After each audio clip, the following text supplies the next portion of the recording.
bayangan seseorang sujud kepada Allah, sawa'un kana dzalika sajidan amla. Apakah orang itu mau sujud atau tidak? Bayangannya tetap sujud, tetap patuh kepada Allah Subhanahu wa taala. Aceh Explore menampilkan halaqah dari Masjid Raya Baitur Rahman Banda Aceh.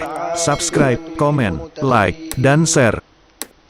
ولا عدوان إلا على الظالمين أشهد أن لا إله إلا الله رب العالمين وأشهد أن سيدنا محمدا سيد الأنبياء والمرسلين اللهم صل على سيدنا محمد وعلى آله وأصحابه أجمعين عباد الله hadirin hadirat peserta halaqah maghrib pada Masjid Raya Baitur Rahman yang kita cintai ini, para pendengar radio Baitur Rahman di mana saja Anda berada, para pendengar radio Serambi FM di mana saja Anda berada, para pendengar radio Republik Indonesia Banda Aceh, dan para pendengar radio lainnya yang turut serta menyebarluaskan halaqah maghrib yang berasal dari Masjid Raya Baitur Rahman yang kita cintai ini. Para pemirsa TV Baitur Rahman di mana saja Anda berada, marilah kita panjatkan puji dan syukur kepada Allah Subhanahu wa taala yang tiada henti-hentinya memberikan rahmat dan karunia-Nya kepada kita semua sejak kita lahir ke dunia ini sampai dengan sekarang, di waktu kita masih diberi kesempatan untuk hidup. Marilah kita membalas karunia Allah Subhanahu wa taala dengan sikap syukur kita kepadanya, dalam arti kita menggunakan nikmat Allah sesuai dengan petunjuk Allah Subhanahu wa taala. Salawat beriring salam tidak pernah lupa kita sampaikan kepada baginda Rasulullah sallallahu alaihi wasallam, kepada para keluarganya, para sahabatnya, dan seluruh pengikutnya dari dulu hingga sekarang, terutama para ulama yang telah membimbing kita dalam kita menempuh kehidupan di dunia yang fana ini. Hadirin hadirat yang berbahagia, kita sekarang berada dalam keadaan yang kurang menyenangkan. Banjir di mana-mana. Banjir itu banjir bandang. Kalau kita tanya pada para ahli, sebabnya karena kita tidak menjaga hutan, sehingga terjadilah banjir bandang itu. Kadang-kadang di tempat yang tinggi ada banjir. Dulunya yang ada banjir hanya di tempat yang rendah, sekarang ada di tempat yang tinggi. Kenapa demikian? Karena kita tidak menjaga kelestarian hutan. Akibatnya binatang-binatang yang ada dalam hutan juga keluar, mengganggu tanaman-tanaman para petani kita.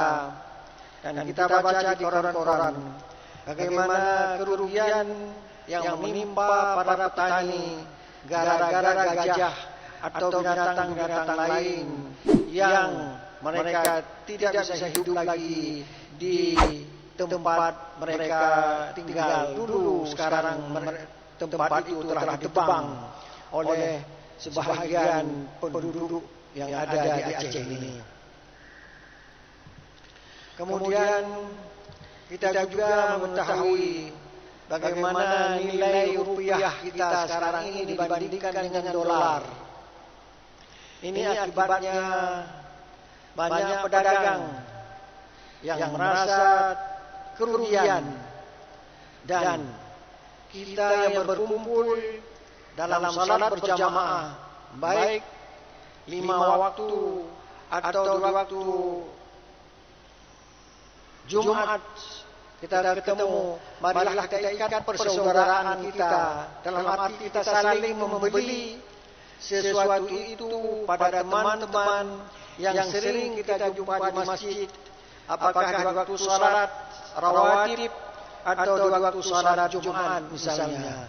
Marilah persatuan ini kita tingkatkan, kita saling membantu agar teman-teman kita juga mendapat untung. Jangan dia mendapat rugi terus menerus. Kalau dia punya kedai kopi, marilah kita minum kopi di kedainya.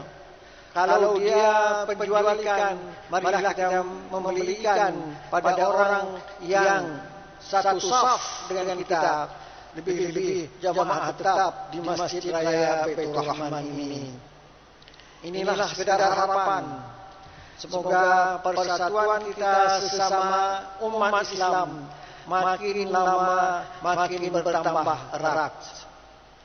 Sebab kita sering diganggu dengan isu-isu yang kadang-kadang isu itu tidak betul, lantas kita membenci sesama kita yang seiman, salatnya semuanya menghadap kiblat Ka'bah Baitullahil Haram. Inilah sekedar harapan, mudah-mudahan ada faedahnya untuk kita bersama. Hadirin yang berbahagia, pada malam ini sambil kita beriktikaf di masjid, sambil kita menunggu tibanya waktu Isya, marilah kita bacakan beberapa potong ayat suci Al-Quranul Karim yang pada malam ini telah sampai pada ayat 48 surat An-Nahl.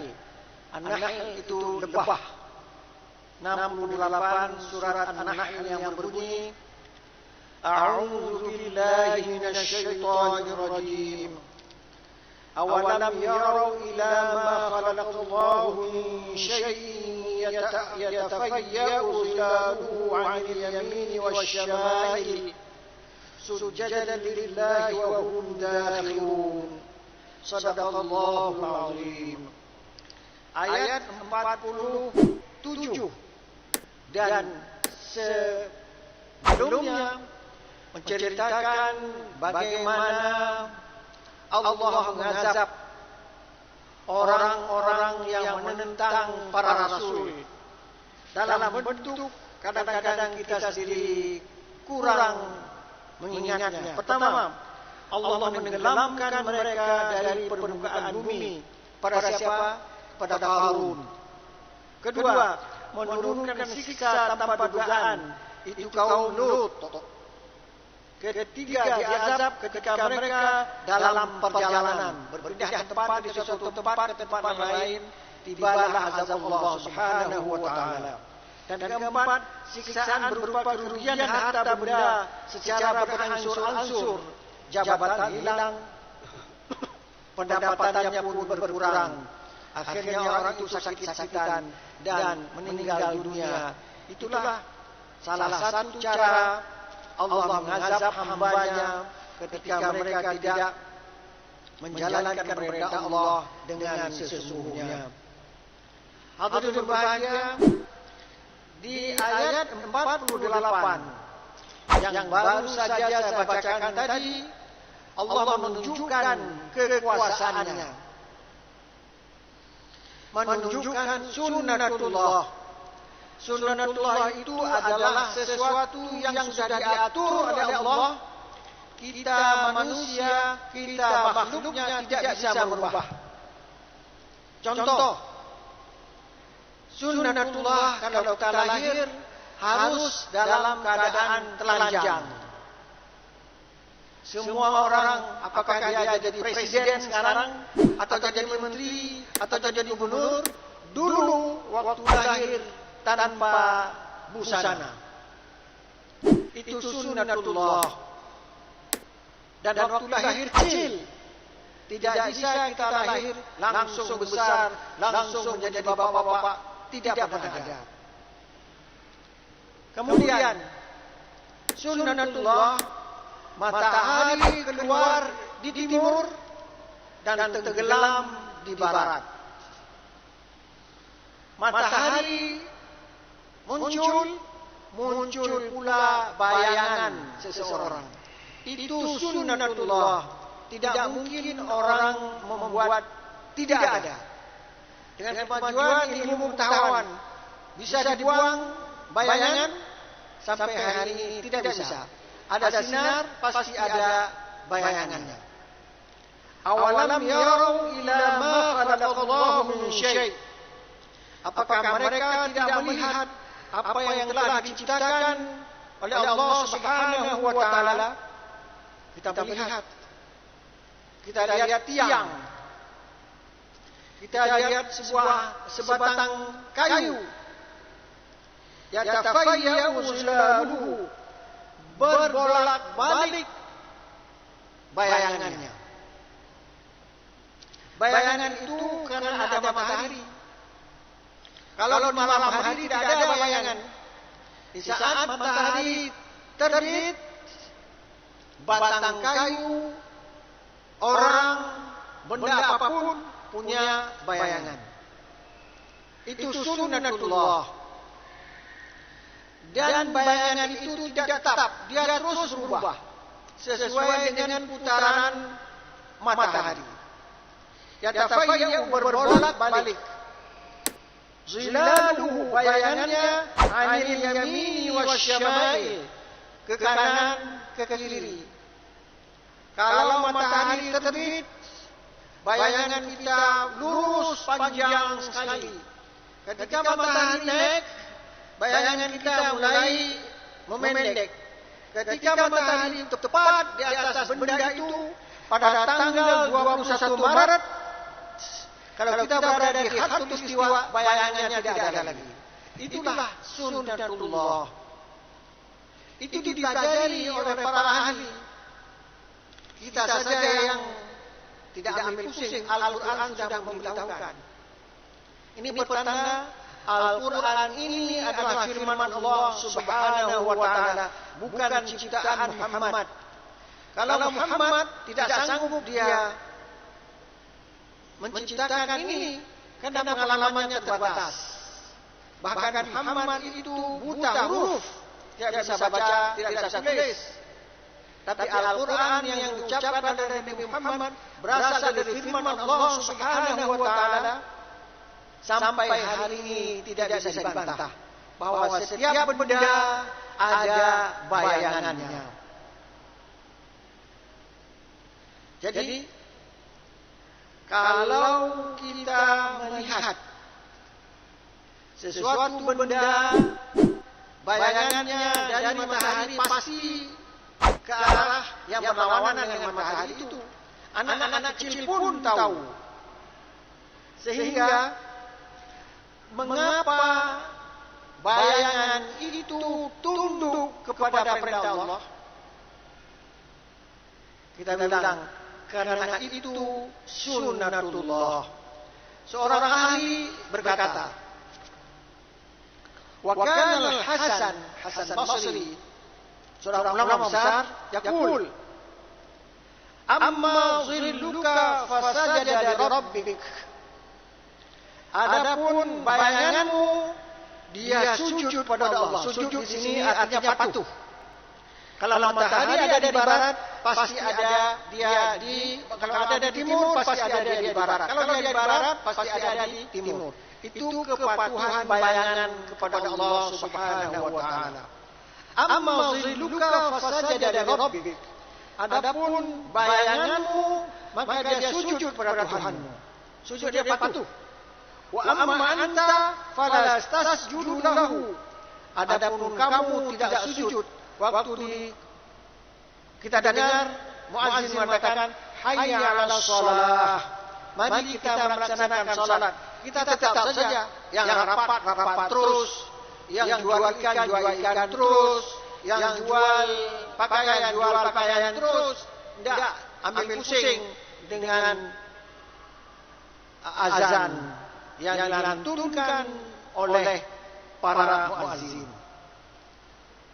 Wa amma anta fala tasjudu lahu. Kamu tidak sujud, tidak patuh kepada Allah. Sedangkan bayanganmu patuh sekali. Bi'sa ma sana'ta. Alangkah jelek apa yang kamu kerjakan karena kamu tidak patuh kepada Allah. Itu kata Al-Hasan Basri. Mujahid, seorang tabi'in, mengatakan, zillul kafiri yusalli wa huwa la yusalli. Bayangan orang kafir tunduk kepada Allah, sementara orang kafir itu menentang Allah. Ini kejadian. Orang kafir berdiri, orang muslim berdiri, bayangannya sama. Yang satu patuh kepada Allah, yang satu lagi menentang perintah Allah.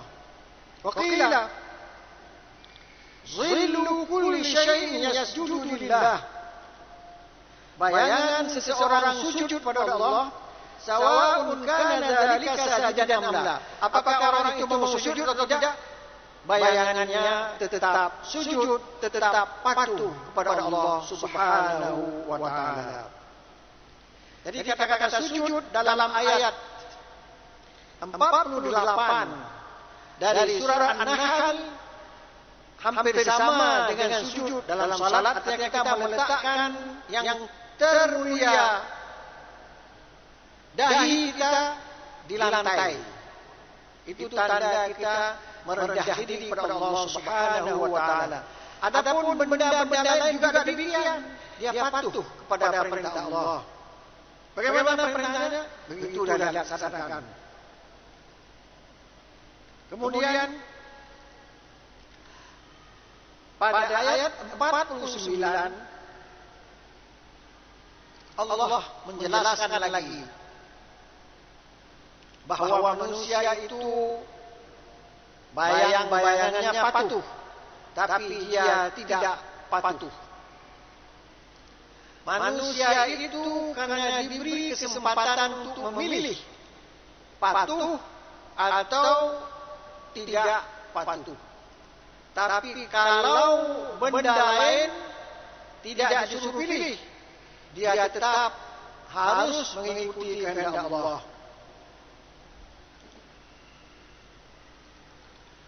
Walillahi yasjudu ma fis samawati wa ma fil ard min dabbah.